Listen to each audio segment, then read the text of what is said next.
Ramírez Fermín, Ciudad de México, 1984. Es licenciada en Lengua y Literatura Hispánicas por la UNAM, maestra en Teoría Literaria por la UAM Iztapalapa y doctora en la misma línea. Sus investigaciones giran en torno a teoría literaria, la vanguardia, literatura mexicana y del exilio español y narrativa breve. Ha participado en diversos congresos sobre estos géneros y ha publicado artículos en varios países. Coordinó las antologías de mujeres microrelatistas, Las Musas Perpetúan lo Efímero en el 2017 y Resonancias en 2019. Participó en antologías colectivas como Cortocircuito 2018 e Historias de Camiseta. ¿Cuáles fueron tus primeros acercamientos a la literatura, querida Gloria? Pues empecé a los 15 años en la preparatoria, me interesé por el género porque todavía recuerdo el nombre de la profesora, que de hecho es profesora de otros interesados en la minificción que están tomando curso con Lucila Herrera de la UNAM. Era la profesora Daniela Maicot. Ella nos introdujo al microrelato. Nos llevó desde que apareció la antología Relatos Vertiginosos de Lauro Zavala, la primera edición la llevó ya al salón y dijo, miren, tienen que conocer que aparte de la novela y aparte de otros géneros, bueno, pues los géneros literarios no son algo estático y pues veíamos un poquito de teoría y un poquito de creación. Y desde ahí me pareció un género muy interesante, pero ya es en la licenciatura, cuando tomo clase con la doctora Adriana Azucena Rodríguez Torres, que todo el mundo la conoce en el ámbito, tú la conoces, muy linda persona, que yo me doy cuenta que la minificción era un género, que decía la palabra, pero que le faltaban estudios. Ella pues me fue introduciendo en el ámbito del estudio académico de la minificción y de ahí empezó todo. ¿Qué autores comenzaste o pensaste, voy a hacer una tesis, voy a hacer un estudio, un análisis? Cuéntame. A ver, el primero que estudié en la licenciatura, bueno, indudablemente te aparece Relatos Vertiginosos, que contiene productores de la minificción como Julio Torri, Reyes, los ateneístas, entre otros como Marco de Nevi, Ana María Schwab, por supuesto, Pía Barros, Luisa Valenzuela, pero el primer estudio serio, que es la tesis de licenciatura que hice en extenso, fue de Rogelio Guedea. A él le dediqué la tesis de minificción porque Lauro Zavala nos dio una clase en la licenciatura. Lo trajo una profesora que se llama Frida Gándara. Entonces, en esa clase que nos dio Lauro Zavala, se presentó el libro Del aire al aire de Rogelio Guedea, y entonces ahí fue cuando pues conocí la producción de este escritor de Colima, y así empecé. Ya en la tesis de maestría ya fue Edmundo Valadez con su revista El Cuento, y ya para la tesis de doctorado fue Max Aub. Me enfoqué mucho en literatura de mujeres, tengo textos ahí en Plesiosaurio, creo que están, no sé si es 2000. Empecé a estudiar como la comparación entre La Bella Durmiente de Quim Monzó, un autor español. He estudiado a otros personajes, como Luisa Valenzuela, Torri, de Marosa Di Giorgio, uruguaya. Entrevistas sobre los creadores de antologías. El primer artículo que tengo es de Rogelio Guedea, de Reflexiones en el aire, en el 2011. Después, La subjetividad del lenguaje y del enunciado en Del aire al aire, también 2011. Lecturas de género de La Bella Durmiente en 2 microrelatos de Luisa Valenzuela y Quim Monzó en 2013. Y desde el 2013, pues mi interés por la literatura. Edmundo Valadez y su poética del ensueño breve en el 2016. Después el personaje intertextual, el mítico caso de Penélope en el 2014. O sea, en el 2013 estudié a Luisa Valenzuela y Quim Monzó, y en el 2014 Penélope y El narrador en la minificción y la construcción narrativa en Crímenes ejemplares. Hay otro artículo por ahí de la revista Oguilla que es sobre una aproximación a la historización del género microrelato, y prontamente un artículo de Rosa Di Giorgio de su libro La Flor de Lis. Apenas va a ser dictaminado, entonces esperemos pase. Por visto bueno, y junto con Ronnie también estuvimos haciendo el libro de Visiones Contemporáneas, que lamentablemente por la cuestión de la pandemia no hemos podido mover nada, o por cuestiones de la biblioteca ya tampoco pudimos mover mucho en el año pasado el libro, pero ahí tengo creo que se llama Del olvido al recuerdo, la relación entre la pintura y la literatura de Max Aub en Crímenes Ejemplares. Tienes una nueva antología llamada Minificciones Andinas, que será editada por Quartz Ediciones Digitales y que muy pronto verá luz. ¿Qué puedes platicar de ella? Sobre Microficciones Andinas, que es una antología, digamos, más reciente de lo que yo he hecho en cuanto a compiladora, pues se trata de un proyecto literario que tiene una historia muy particular. Cada antología tiene su historia y esta no puede ser la excepción. La presente antología tuvo su origen en Medellín y terminó por consolidarse en México. ¿Y por qué digo esto? Bueno, porque este dato es precisamente la circunstancia geográfica que dio origen a Microficciones Andinas. En conversaciones con el escritor argentino Ricardo Bugarín, íntimo cómplice de esta travesía, hablamos de las montañas del Valle de Aburrá, Antioquia, donde yo me encontraba hace unos meses. Hablar de las montañas en Sudamérica inevitablemente conlleva al tema de la cordillera de los Andes. Entonces, este suceso derivó en la siguiente reflexión. Actualmente, considero que en el sur de América es donde se concentra el mayor gremio de escritores del género breve de todo el continente. No quise que lo que comenzó como una ocurrencia entre pláticas se escapara entre ideas y palabras, y por eso estamos en presencia de 14 autores que representan los 7 países por donde atraviesa esta majestuosa cadena de cumbres. Este es el origen y la idea principal de Microficciones Andinas. Y de la primera antología, Las musas perpetúan lo efímero, ¿qué nos puedes contar? Mira, Las musas perpetúan lo efímero. Aquí está. Yo estaba reservando el título para mi tesis doctoral, porque yo quería estudiar a Pía Barros, a Luisa Valenzuela y a Ethel Krause. Sin embargo, al mismo tiempo, ya cuando iba a comenzar los estudios del doctorado, que estaba en ese inter de terminar la maestría y comenzar el doctorado, había un libro que a mí me resonaba mucho, que era Crímenes Ejemplares, porque Max Aub en sí escribía novela y novela extensa, y era muy diferente su producción literaria, narrativa, que tenía con Crímenes Ejemplares. Entonces eso para mí fue un enigma. Estudié a Max Aub. Yo dije, bueno, probablemente pueda hacer un artículo sobre Luisa Valenzuela, Pía Barros, Ethel Krause. Y finalmente llegó la oportunidad de hacer un trabajo con Beto Benza.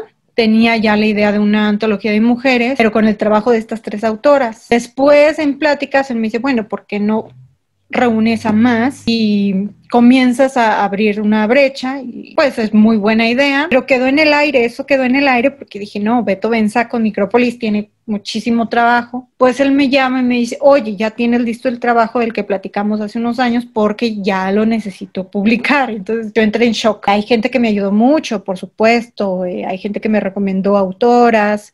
Manolo Soto me recomendó autoras, Laura Elizabeth Caíno, a su vez esas autoras me recomendaban a otras, y yo ya no tuve necesidad de utilizar material de autora, que yo tenía ya un corpus, que era Luisa Valenzuela, Ana María Shua, Pía Barros. Claro, le íbamos a pedir permiso a las autoras, pero como empezaron a salir más, dije, pues, por supuesto, hay que darle voz a todas aquellas cuyo trabajo está en blogs, está en revistas digitales, está en sus muros de Facebook. Eso se me hizo muy importante. Se lo manifesté a Beto Benza, me dijo que sí, y esa es la historia de Las musas perpetúan lo efímero. Bueno, pues yo pensé que Las musas perpetúan lo efímero no iba a tener una buena recepción. Muchos conocidos me lo manifestaron, me dijeron, es absurdo que estés haciendo una antología de mujeres, como que es muy obvio, ¿para qué le pones antología de mujeres? Pero yo le dije, es necesario porque generalmente en las antologías de mixtas solo hay una representación del 2% de participación de mujeres. Hice los números, no voy a decir títulos, pero hice números y digo, pues es que la participación de mujeres siempre ha sido como más limitada por diversos factores. Entonces yo creía que no iba a funcionar porque había tenido críticas de amigos cercanos, amigos del género, Críticas bienvenidas, por supuesto, siempre para cualquier investigador, la crítica pues la debe aceptar siempre y cuando vaya en una dirección objetiva. Y bueno, yo ya no pensaba hacer otra, porque de hecho Beto Benza me decía, oye, quedó material me preguntó si había quedado material o si había visto buena recepción con las autoras para hacer otra edición de Las Musas Perpetúan lo Efímero. Le dije que no, que mejor ahí lo dejáramos. Y posteriormente me pusieron a preguntar mucho por las musas. Y después dije, bueno, ¿qué tal si ahora no lo limito a lo mexicano y me voy con otras autoras y lo hacemos internacional? Como a Beto no lo quería sobrecargar de trabajo para nada, y aunque me parecía correcta la idea de proponérsela a él, pues dije, yo no quiero engancharme de ahí y pues tú me hiciste una, ahora hazme otra. Y de la antología Resonancias, entonces ya tenías una primera experiencia. ¿Qué pasa para que digas voy a hacer otra antología? Y ahora, bueno, en esta ocasión con editorial Ficción Express de la BUAP, de Ediciones BUAP. Que mira, yo me di cuenta que Cortocircuito, su anterior trabajo, antes que Resonancia, era de las pocas antologías que tenía un número equitativo entre hombres y mujeres. Y entonces yo dije, bueno, este chavo sabe que más allá de ser mujer o hombre, es importante mantener un equilibrio en una antología para que se vea orgánica, objetiva, para que se vea bien, se vea balanceada, no se cargue mucho a ciertos temas, no se cargue mucho con la masculinidad. Pues empecé a formular la idea y después me di cuenta en pláticas con Fernando Sánchez Lelo de que coincidíamos en cosas teóricas y él mismo ha utilizado la antología como una producción teórica, ¿no? En Cortocircuito su prólogo lo anuncia, ¿no? Que es un deseo de investigar, de reconocer cómo se manifiesta la minificción o la narratividad en otros tipos de estructuras literarias que distan de ser la tradicional narrativa que conocemos. Entonces le dije, oye Fer, mira, yo tengo pensado esto, ¿te gustaría ser compilador junto conmigo? Porque en primer lugar, a veces mi visión puede ser muy subjetiva y yo necesitaba una visión también que mediara. En segundo lugar, porque el trabajo de Fernando me pareció muy correcto, y en tercer lugar, porque teníamos como que la misma visión, ¿no? Las antologías no solo empiezan a modelar un camino hacia el género de la minificción, sino que también nos ayudan a ver cómo es el panorama que se está haciendo. Bueno, este micro relato se llama Porfeo y lo envié a una antología que se supone que hablaba del maltrato infantil. No sé si esa antología salió a la luz o no, pero yo envié me dijeron que había sido seleccionada. De hecho, me enteré gracias a Carla Barajas, quien me dijo, oye, estamos en la misma antología. Entonces, yo no sabía, yo nunca me entero cuando me seleccionan. Lo envié y bueno, se los leo. Se llama Porfeo. Ya te me saliste del corazón, tantos problemas, ni la escuela terminas, te peleaste y te quedaste sancina, sin dientes. ¿Quién te va a querer así? ¿Quién va a querer estar contigo? Tienes el cabello lacio y crespo, estás chimuelo, feo, ojos de sapo, sacaste la cara de caballo de tu padre y todavía te me hacen el colchón. Por eso, mijo, mejor hágase la idea que ya no tiene madre. Yo ya no tengo nada que ver contigo y tengo mucho con tus hermanos. A José de 11 años le azotan la puerta en la cara. Con su suéter se limpia el sudor con sangre de la nariz. Patea una lata vacía de cerveza que cruza el patio y de pronto abre el portón de la vecindad. Por unos segundos observa la alineación del partido de fútbol en la calle. Acto seguido le grita al delantero, pelón! Pero ningún jugador voltea. El partido está intenso. Entonces el chico vuelve a insistir. Toño, cabrón, ¿me quedo ahí en tu casa? Mi padrastro regresó. Este microrelato tiene digamos que un 80% de veracidad. Es lo más, a veces sí yo sigo creyendo que la realidad supera la ficción por mucho, y este microrelato es desgraciadamente más verdadero de lo que uno pensaría, ¿no? Digo que el único elemento que no está dentro del campo de la realidad es aquello del partido del fútbol, pero lo demás es muy, muy, muy cercano a una experiencia familiar en su infancia, cuando vivía bajo pues el techo de un padrastro. Realmente es complejo, escribir es complejo porque yo me siento a escribir, tengo la emoción a flor de piel y claro, vacío todo lo que está en la mente. Veo que la escritura fue tan rápida que no puedo seguir mi idea. Entonces trato de volver a reescribir y pues ya con cabeza fría, como decía Charles Bukowski, escribe ebrio pero edita sobrio. Y ya cuando se me bajaron los sentimientos a flor de piel, pues yo considero esto no sirve para nada, entonces transformo la historia, la hago menos dramática a veces o la hago menos cómica. Pido muchos consejos, por ejemplo, platico con gente que es sumamente conocedora del género, ¿no? Y con Agustín Monreal he platicado bastante, capacidad de lucubrar historias es magnífica, con Ricardo Bugarín, que tiene un conocimiento enciclopédico, que está increíble. Pido consejo a Juan Carlos Gallegos, pido consejo a Adriana Azucena, pido consejo a Fernando Sánchez Clero. Entonces ellos me van dando tips para yo empezar a cernir un poco más, porque yo me voy por la descripción. Entonces en el momento de irme de la descripción, que es cuando está el sentimiento fluyendo, es donde yo tengo que pausar la historia y más bien dedicarme a la acción. Entonces realmente la catarsis que yo siento al editar mis textos no aparece, porque desgraciadamente en la descripción es donde se me va la emoción y eso es lo que hay que editar de un microrelato, ¿no? Aunque claro, hay microrelatos con descripción que son increíbles. Bueno, el proceso de escritura para mí llega, me pongo determinados tiempos donde digo, bueno, en este momento creo que sí tengo algo que decir. Mi proceso de escritura comienza cuando yo creo que tengo algo que decir. Yo utilizo cuando tengo algo que decir y creo saber el modo y el cómo lo tengo que decir para que resulte algo más literario que simplemente una memorata o un recuerdo. Entonces, en el momento que yo digo, tengo algo que decir, tengo un argumento, o sea, algo le pasa a alguien, algo pasa,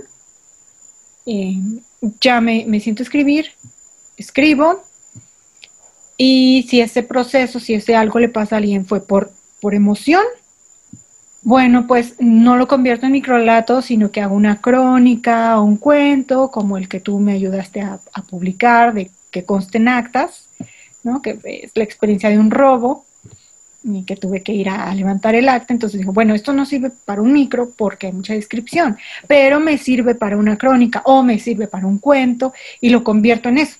La minificción no se trata de cortar. En mi caso no. Se trata de, ¿tengo algo que decir? ¿Tengo un contexto adecuado para eso? Sí.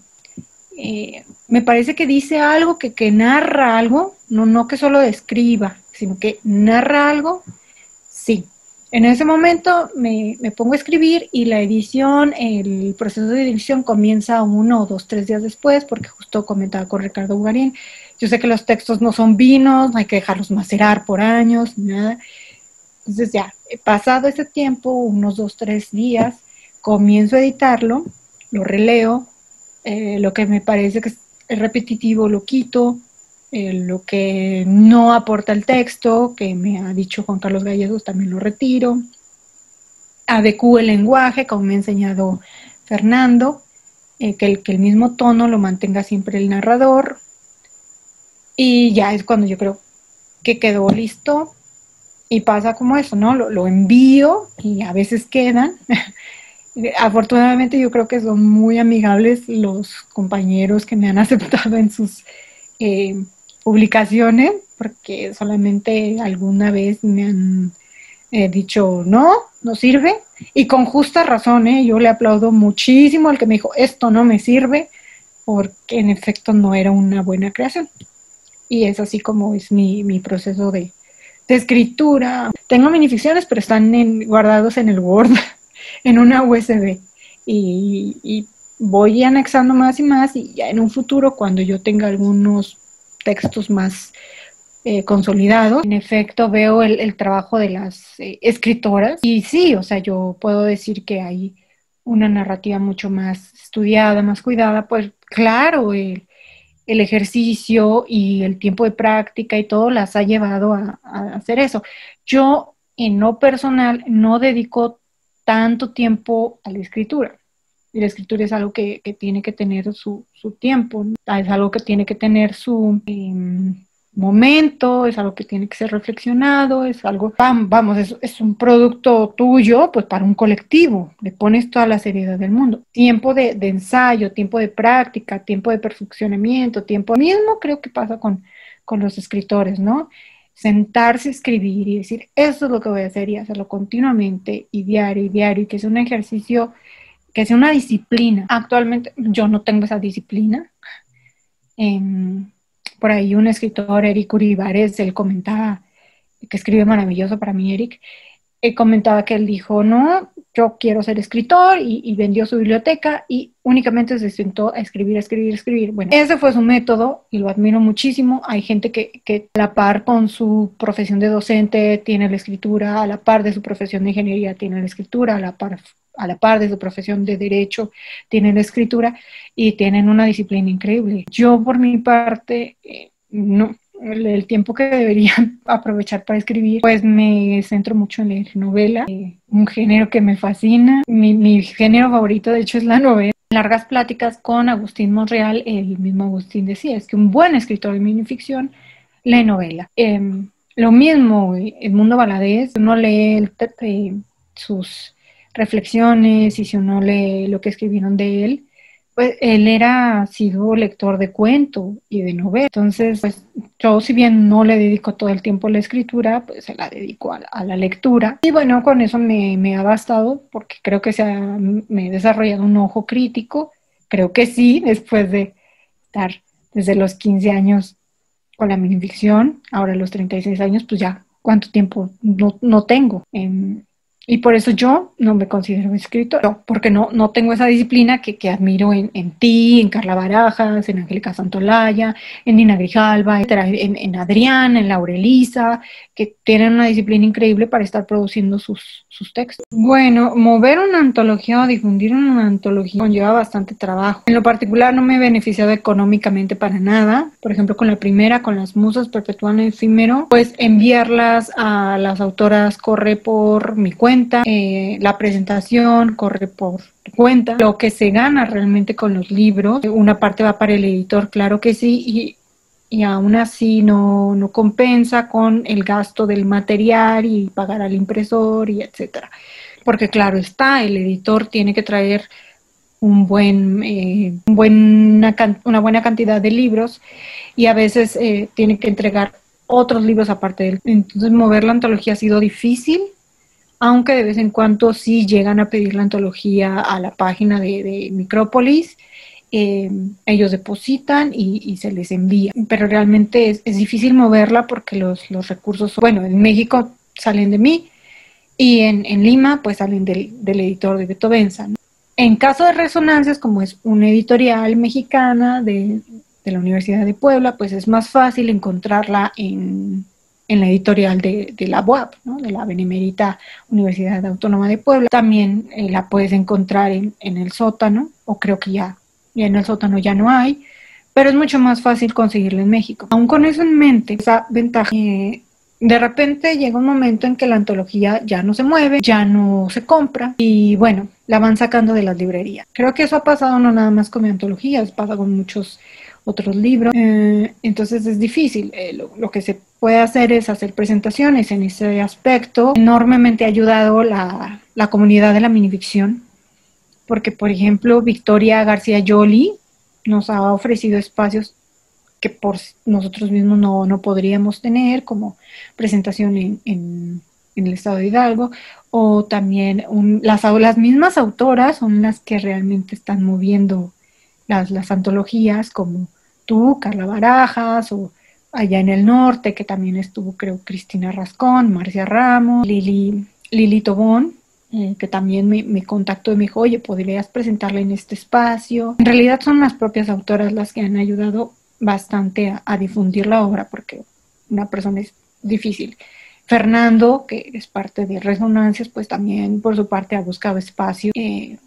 Nos han echado la mano, la verdad, la misma comunidad de la minificción nos ha echado la mano. Entonces, esto anda por la comunidad.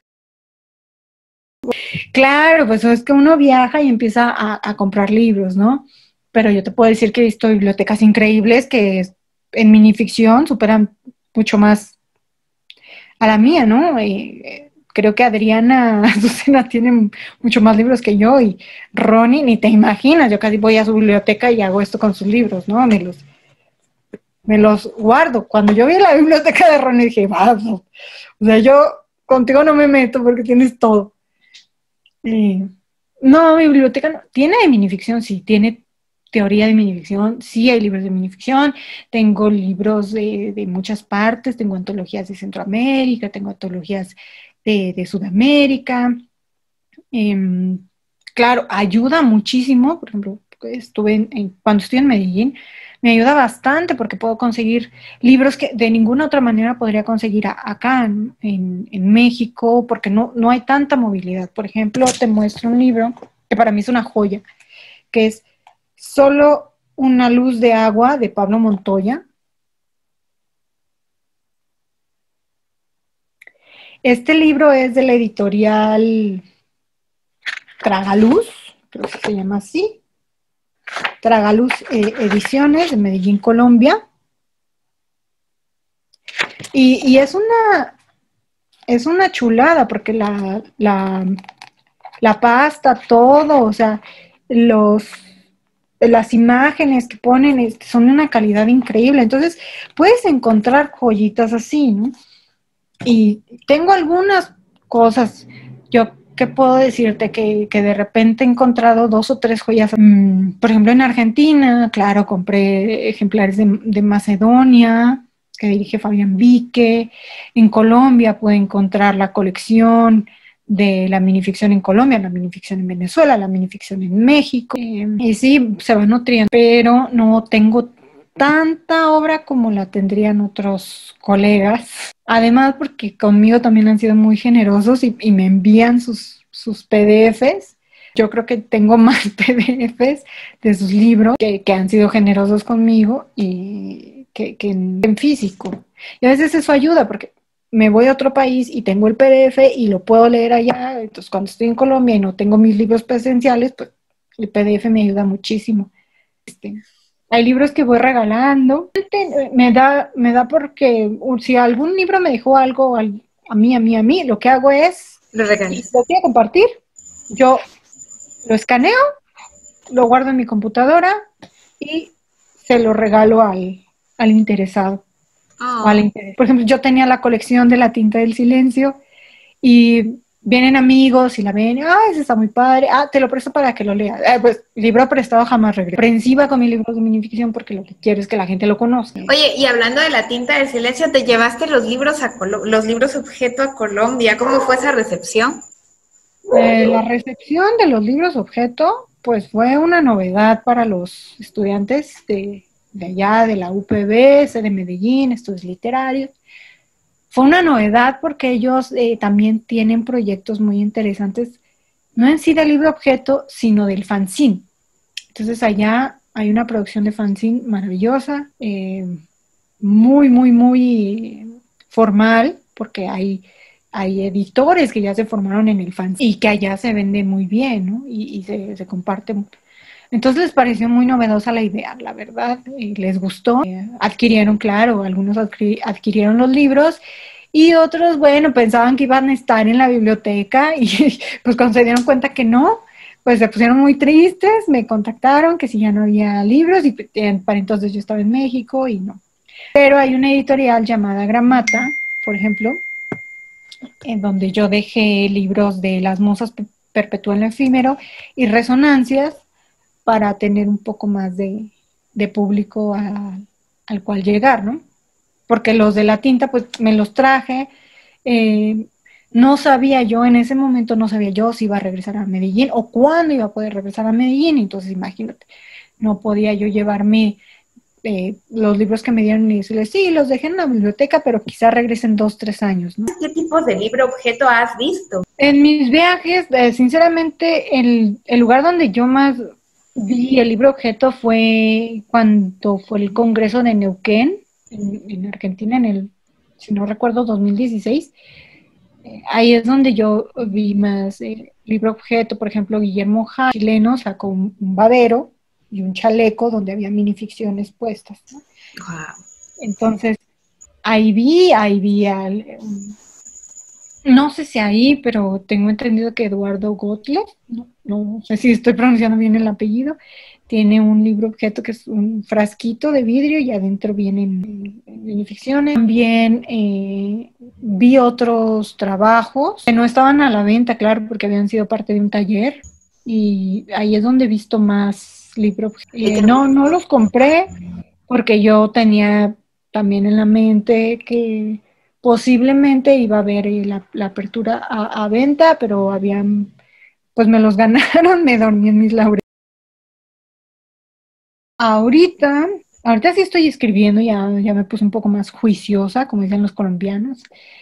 Pues hay colegas que me han ayudado. Y sí, también estoy investigando, tengo que entregar 2 artículos para el 1 de diciembre, de hecho eran 3 este mes, el próximo mes entrego otros 2, y así estoy, de aquí a diciembre tengo que entregar bastantes, porque estoy comprometida y no quiero que la gente que me abrió las puertas, pues quede mal con los editores o con los directores de las revistas. Entonces estoy haciendo más cosas, escribiendo y investigando. A mí me toma más tiempo la investigación porque para entender un concepto tengo que leer 15 PDFs o 15 artículos y estar pues buscando información y pues claro, entonces no nada más es decir, la literatura de Marosa de Di Giorgio me parece muy bonita, muy interesante. A mí siempre investigar ha sido bueno, el libro, claro, tiene una estructura breve, puede tender al microrelato, pero ¿qué hay más allá de decir es breve, habla de lo erótico, qué más? ¿No? Reflexionar, hacerte las preguntas adecuadas para que le ofrezcas al lector una visión más amplia del libro, no solamente de qué cuentos tiene, qué microrelatos tiene, cuántos son, de cuántas cuartillas, de cuántos números de palabras. No sé, yo creo que si yo fuera escritora y dijeran que tengo un libro con 27 cuentos y que cada cuento tiene 1100 y tantas palabras, siento que no diría nada de mí. Entonces, lo que hago es en sí es rascarle un poco más al lado filosófico, social, cómo está funcionando ese libro dentro de la tradición literaria, es un parteaguas, propone una novedad, cuál es su propuesta estética, qué particulariza la escritura de ese escritor, en particular, qué ofrece ese escritor con esa obra. Pues son cuestiones que uno tiene que ir, digamos, desmarañando, y para ello pues te toma tiempo de reflexión. Pues lo de buscar siempre la novedad lo tenemos desde hace rato, creo yo, desde las vanguardias, ¿no? Donde el shock, impactar al espectador era el pan nuestro de cada día, ¿no? La etiqueta de lo nuevo, esta novedad viene desde las vanguardias. Entonces, creo que asimilamos demasiado, o sea, con esos cambios que, claro, los produce la sociedad misma, la tecnología, etcétera, pues estamos muy acostumbrados a que nos sorprendan cada vez más, ¿no? Y qué novedad tiene esta escritora, y qué está escribiendo ella, o qué está escribiendo aquel escritor. Entonces, siento que es algo que nos heredó desde el 1920 a la fecha, desde 1900 a la fecha, esta necesidad de estar sorprendiendo al lector. Realmente no siento que es necesario crear innovaciones estéticas. Hay textos realistas que me parecen sumamente bien estructurados, muy bien argumentados. Lo principal, creo yo, es que tengas algo que decirle, tengas algo que compartir. Las experiencias humanas es un tema que nunca se agota, que pese a que tenemos Twitter y Facebook, etcétera, seguimos siendo humanos, ¿no? Entonces, la experiencia humana es algo que nos agota y de hecho a mí, si leo ciencia ficción, claro, pero a mí lo que más me gusta es el realismo. Entonces, leo a Galdós, Benito Pérez Galdós, novelonas así, y mucha gente dice, ay, no, ¿para qué leer eso? ¿Para qué leer a Dostoyevsky? ¿Para qué? Pues son lecturas que yo continuamente estoy con ellas, me revelan algo del ser humano. Creo que la eficiencia está más que en la novedad, es en el saber cómo transmitir la experiencia.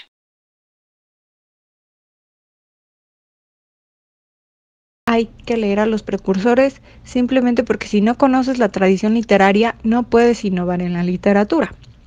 ¿Cómo vas a innovar si no conoces lo que se ha hecho? ¿Cómo vas a innovar si no conoces las bases de lo que se ha considerado el status quo del arte literario? Es imposible renovar o innovar un hecho estético si no conoces la tradición de la que viene. Es como querer yo, sin ver nunca jamás un elefante, querer describirlo. Es imposible. Es como si me dijeran, a ver, dibuja, no sé, un ñandú. Y yo me quedo, en la vida he visto un ñandú. Y voy a hacer cualquier tontería menos un ñandú. Un animal africano. Entonces es necesario conocer los antecedentes para poder partir de ahí y hacer algo propio e innovar, ¿no? Ya después de ver la foto de un ñandú, claro, este es un ñandú, pues ya te puedo hacer el dibujo de un ñandú y puedo innovarlo y puedo mejorarlo y puedo hacerlo más estético y puedo hacerlo más bello, o puedo jugar con mi imaginación y hacer una quimera de ñandú, puedo ponerle garras de león y cola de pescado, etcétera. Ya puedo innovar, pero ya conozco el origen. Entonces, es por esa razón que se tienen que leer los clásicos, pues, o los precursores.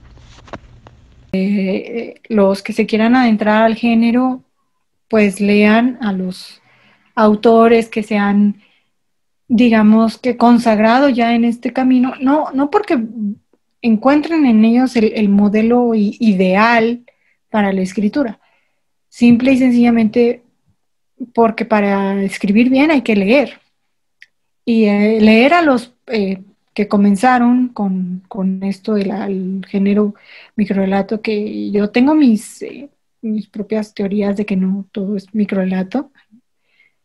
Algunos son otros géneros, algunos son géneros muy particulares de ese autor, porque esto de encasillar el género, pues la literatura es dinámica, es orgánica, siempre está moviéndose, siempre está, digamos que la literatura y el arte y la producción se mueven mucho más rápido que la reflexión, ¿no? Es difícil apresar este momento que está pasando en la minificción con estos fenómenos literarios y decir por qué y cómo funcionan cuando dijiste otra cosa aparece algo más y bueno, ya te tumbaron la hipótesis.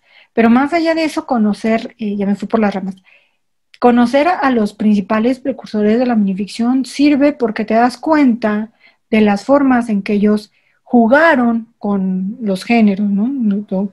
Que ellos mismos se formularon un género. Gómez de la Serna con sus greguerías, que podría ser literatura de segunda mano, bueno, pues es una novedad para los vanguardistas, es alabado por los vanguardistas, pero fue algo de él, algo que él propuso. Entonces, cada uno de los precursores propone algo muy particular que empezó a quedarse dentro de la tradición literaria y de ahí se fijaron estándares para, sin querer, digamos, pues esto ocurre siempre, empezar a evocar los mismos modelos hasta consolidar un género. El hecho de que los escritores que quieran entrar hacia la minificción los lean es que enriquece mucho su bagaje cultural, literario, y entre más experiencias literarias tengas, mejor va a ser tu producción literaria. ¿Por qué? Porque no se trata de tomar la voz prestada de alguien, no se trata de tomar el modelo de alguien, se trata de tener un conocimiento literario que te sirva como soporte para empezar a encontrar tu propia voz. Es difícil explicar cómo sucedería este fenómeno. Tendríamos que entrar al terreno de la psicología para demostrar cómo es que a través de la lectura tú comienzas a incrementar tu horizonte de conocimientos y con eso tú ya puedes tener una visión mucho más amplia del mundo.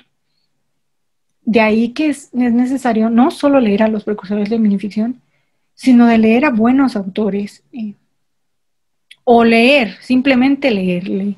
Me decía Agustín Monreal algo muy cierto, y es que no solamente hay que, para ser microficcionista, no solamente hay que leer minificción, hay que leer y punto. O sea, hay que leer poesía, hay que leer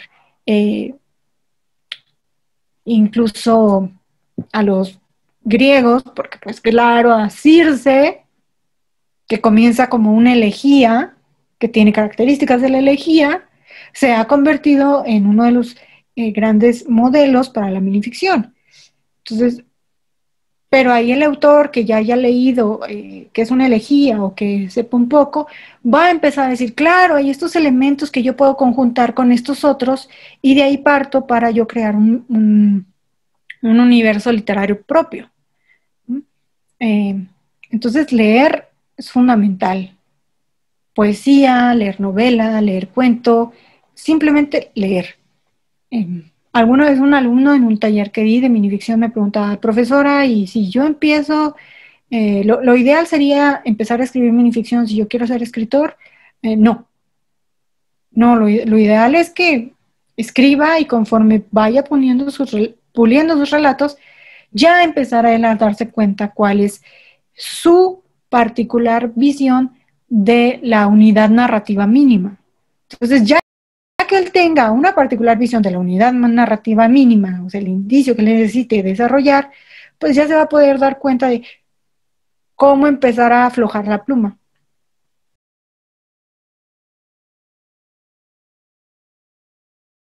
Otros libros objeto que he visto han sido los de La tinta en silencio, ¿no? Esta producción que tiene, que lo último que vi es que también interactúan con lo virtual, porque hay un código QR que tú descargas y la obra de Miguel Lupián ahí se ve en colores. Entonces, ellos también hacen libro objeto e incluso están metiendo lo virtual, y me parece que es otro de los productores de libro objeto que tiene relevancia en el ámbito.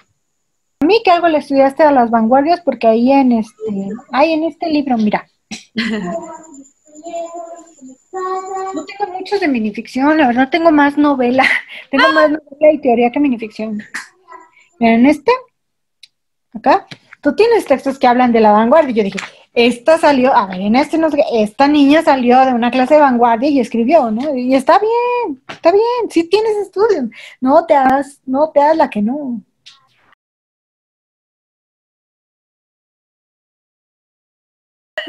No había, no, en México no. Y mira, de hecho, en las musas luego sale historias historias entre mate y mate, de Claudia Cortalesi, muy, muy bello. Sale también el de ellas están como es, de Natasha Félix, no recuerdo el otro apellido, en Puerto Rico. Después por ahí también está súper bien. Mira, lo que hizo Paola con Microdecameron está muy bien. O sea, que empiecen que otras digan, vamos a seguir publicando mujeres, les guste o no. El ojo de Lilith, de Ediciones Sherezade con Lorena Díaz.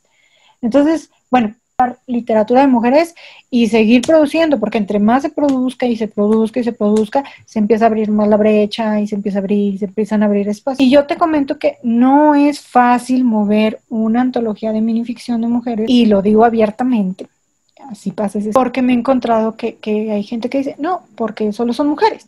Entonces es difícil, muy difícil.